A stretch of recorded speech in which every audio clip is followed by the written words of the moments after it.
continuer un peu avec le chargement de la structure de Dado ici. Donc maintenant, nous allons passer au chargement du remblai. Donc comme je l'ai dit, les remblais ici, ça peut, d'accord, ça peut être bien sûr, éventuellement si on avait un remblai sur les tabliers pour équilibrer le niveau de la ligne rouge, d'accord. Donc pour les histoires de ligne rouge, éventuellement, donc nous allons essayer de préparer également des formations sur Covadis, d'accord, où vous allez également comprendre beaucoup de détails à propos bien sûr de cette ligne rouge, parce qu'elle est très importante également. Donc on va essayer de voir également une formation sur Covadis. Donc ici, pour la charge du remblai ici, donc si on n'a pas de chargement surfacique sur les remblais, c'est bon. Mais il faut savoir que généralement, nous avons toujours des charges sur les pieds droits extrêmes ici. D'accord? Parce que à ce niveau-là, puisque la route, ça continue là, par exemple, je mets sur la vue avant, donc la route, ça continue là et ça continue là. Donc du coup, il faut combler cette dépression. Donc on fait ça généralement avec un remblai, d'accord, qui va également équilibrer les niveaux de la ligne rouge, d'accord, pour que les véhicules puissent passer directement sur la chaussée. Donc on a les remblais ici, de part et d'autre, autrement dit sur les deux pieds droits ici, d'accord. Donc sur le logiciel robot, comment appliquer un peu ces remblais, parce que juste je vous montre un peu éventuellement une image. Voilà ici, ou bien je vais essayer, voilà par exemple là ici, vous voyez un peu à ce niveau là, vous avez bien sûr un trou qui est là. Donc la route est censée passer par là. Bien sûr, il faut équilibrer ces trous là ici. D'accord? Donc c'est très important. C'est pour ça, bien sûr, on remblait en fonction aussi des différentes couches de la route, que ce soit les couches, d'accord, les couches de fondation, de base ou bien de surface, de roulement. D'accord? Donc il faut savoir que quand, par exemple, vous avez un élément, regardez bien, je vais faire une petite illustration ici.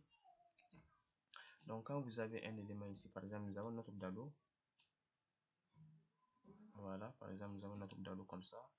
Première travée, ou bien passe, deuxième passe. Donc ici, nous avons par exemple notre ligne rouge qui passe. Un exemple, hein, qui passe juste à côté ici. Voilà, donc nous avons notre couche de roulement ici, sur le dado.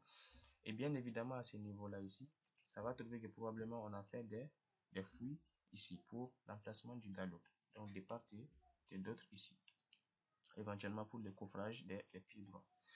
Donc ici, bien évidemment, on aura bien sûr de la terre ici pour remblayer. D'accord? Nous avons les remblais ici. Là aussi, nous avons les remblais. Et bien évidemment, quand la charge est appliquée sur ces remblais, par exemple, un exemple, quand nous avons un véhicule, par exemple, qui passe, ou bien une charge quelconque qui passe là, voilà, par exemple.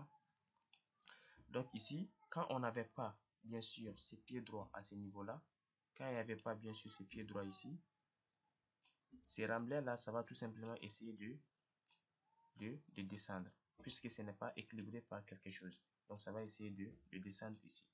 Donc puisque le pied droit, nous avons notre pied droit qui est là ici, d'accord, ce pied droit va essayer de supporter un peu les remblais, parce que quand la charge est appliquée sur les remblais ici, ça va avoir tendance à faire un éboulement ici.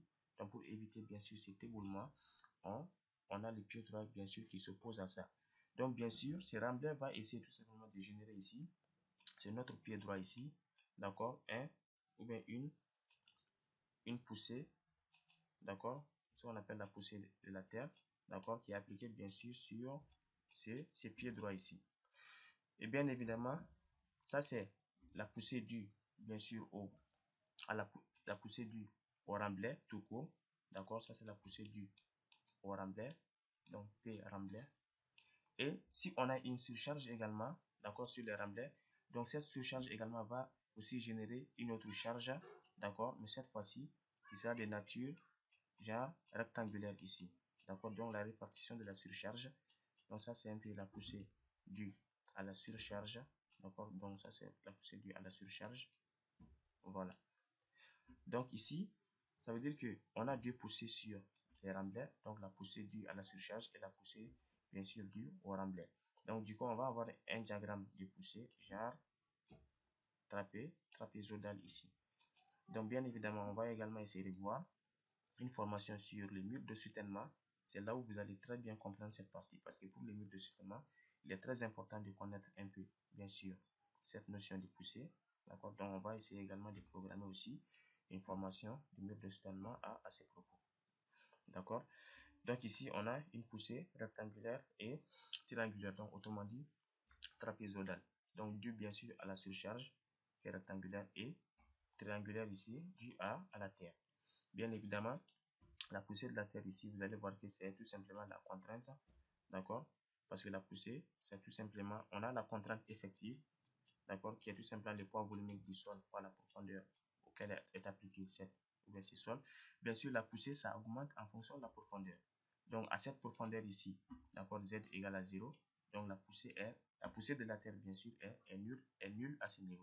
Mais plus on descend, plus le Z augmente, donc plus tout simplement la contrainte aussi augmente, le poids volumique bien sûr étant généralement constant ici. Et éventuellement, il faut savoir qu'on peut aussi avoir bien sûr de l'eau, donc de l'eau dans la terre ou bien une profondeur donnée, d'accord, si c'est un endroit humide. Donc du coup, cette eau également aura une poussée. Donc la poussée de l'eau, c'est tout simplement ce qu'on appelle la pression interstitielle, ce qu'on appelle aussi par U. C'est tout simplement le poids volumique, d'accord, de l'eau fois également la profondeur auquel bien sûr l'eau est présente. D'accord? Donc, on a cette contrainte effective. On a également, bien sûr, la contrainte horizontale qui est là ici, qui est tout simplement la contrainte effective fois le coefficient de poussée ici. D'accord? Ce qu'on appelle le Ka, qui est tout simplement le 1 moins sinus de l'angle de frottement phi ici, divisé par 1 plus sinus de l'angle de frottement phi. Donc, généralement, pour un angle de frottement de 30 degrés autour, donc, ce coefficient, c'est tout simplement de 1 tiers, autrement dit de 0,033 à ce niveau. D'accord? Donc, on a bien sûr ce coefficient de poussée active ici. On a le coefficient de poussée statique et le coefficient de poussée passive. D'accord? Excusez-moi. Donc, 1 sur le coefficient de poussée active. D'accord? C'est aussi égal au poussée passive ici. Donc, le Kp fois le Ka, c'est égal à 1. Donc, ça, c'est un peu dans le domaine de la géotechnique. Et peut-être lorsqu'on aura l'occasion de faire une formation de mur de soutènement, on va essayer de voir ça. Donc, je vais essayer de bien détailler, bien sûr, cette partie, d'accord, de contraintes ici. Donc, bien sûr, c'est en fonction de ces contraintes-là qu'on trouve un peu la force, bien sûr, d'accord, due au mur. Plutôt ça, c'est un peu la poussée, bien sûr, horizontale qui est appliquée sur le mur, qui est de nature triangulaire ici. Et la résultante de la force, puisque pour un rectangle donné, pour un triangle donné ici, d'accord, donc bien évidemment, nous avons bien sûr la poussée principale qui est appliquée tout simplement à une profondeur de 1 tiers de h ici. Donc, puisque le centre de gravité, bien sûr, d'un triangle, c'est à 1 tiers, donc la poussée est appliquée dans ce cas à 1 tiers à ce niveau. Donc, on va tout simplement prendre, donc ici, cette partie est à la poussée, d'accord, contrainte h ici, sigma h. Donc, on a la hauteur z ici, qui est là, la hauteur z, voilà. Donc, on va tout simplement prendre comme la poussée ici, ça fait la contrainte fois la hauteur, d'accord, z, et diviser tout simplement par 2. Ça, c'est un peu la résultante d'une force sur un triangle ici. D'accord? Bien. Peut-être on aura l'occasion de bien détailler ça dans une formation, bien sûr, de murs de soutènement. Donc, ici, nous allons continuer avec notre enrôlement ici. Il faut savoir que sur le logiciel robot, il nous permet de calculer automatiquement, bien sûr, cette poussée-là. D'accord? On va spécifier toutes les caractéristiques éventuellement des différents sols pour notre structure ici. Et il va lui-même calculer automatiquement, bien sûr, les charges. D'accord? Donc, maintenant, pour, bien sûr, calculer automatiquement, on va insérer la poussée de la Terre sur le pied droit ici. C'est très simple. D'accord?